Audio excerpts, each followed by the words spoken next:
بے شک وہ لوگ جو اللہ سے ڈرتے ہیں جب چھوٹتا ہے ان کو خیال شیطان کا، شیطانی خیال مسلط ہو رہا ہے، تذکروا چونک جاتے ہیں، فَإِذَا هُمْ مُبْصِرُونَ بس ناگہاں ان کی آنکھیں کھل جاتی ہے۔ حکیم الامت مولانا اشرف علی صاحب نے تعلیم الدین میں ایک قصہ لکھا ہے کہ ایک نوجوان کہیں کام کرنے جاتا تھا، ایک شیطانی اس پر عاشق ہوئی اور ایک دن اپنے پاس گناہ کی دعوت دی۔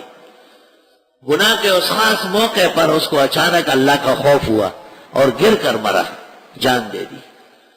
اس نے اٹھا کے باہر پھینکا اور پھر لوگوں نے دفنایا۔ حضرت عمر کا زمانہ تھا، ان کو پتہ چلا، ان کی خبر پر آئے اور ان کو یہ آیت پڑھی اور پھر کہا وَلِمَنْ خَافَ مَقَامَ رَبِّهِ جَنَّتَانِ، جو اللہ سے ڈر کے مرے اس کو 2 جنتیں ملے گی۔ قبر سے آواز آئی، کیونکہ بطور کرامت کے بعض اوقات ایسا ہوتا ہے، عادت نہیں ہے، کرامت ہے۔ أَعْطَانِيهِمَا رَبِّي، تفسیر ابن کثیر میں یہاں یہ واقعہ مکمل لکھا ہے۔ بے شک وہ لوگ جو ڈرتے ہیں اللہ سے، جب خیال آتے ہیں ان کو شیطان کا چونک جاتے ہیں، ناگہاں ان کی آنکھیں کھل جاتی ہے۔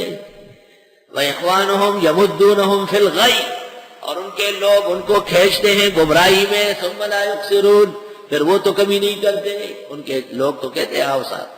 وَإِذْ لَمْ تَأْتِهِمْ بِآيَةٍ وَإِذَا لَمْ تَأْتِهِمْ بِآيَةٍ، اور جب آپ نہیں دکھاتے ہیں ان کا مانگا معجزہ، قالوا کہتے ہیں لَوْلَا اتَّبَعْتَهَا، کیوں نہیں لا رہے آپ معجزات؟ قُلْ إِنَّمَا أَتَّبِعُ مَا يُوحَىٰ إِلَيَّ، آپ فرمائیے میں اتباع کرتا ہوں وہ جو وحی آتی ہے مجھ کو من ربی، رب کے ہاں سے۔ هَذَا بَصَائِرٌ مِّن رَبِّكُمْ، یہ آنکھیں کھولنے والی دلیلیں ہیں رب سے۔ وَهُدًى وَرَحْمَةٌ لِّقَوْمٍ يُؤْمِنُونَ، اور ہدایت اور رحمت ہے ان لوگوں کے لیے جو ایمان لاتے ہیں۔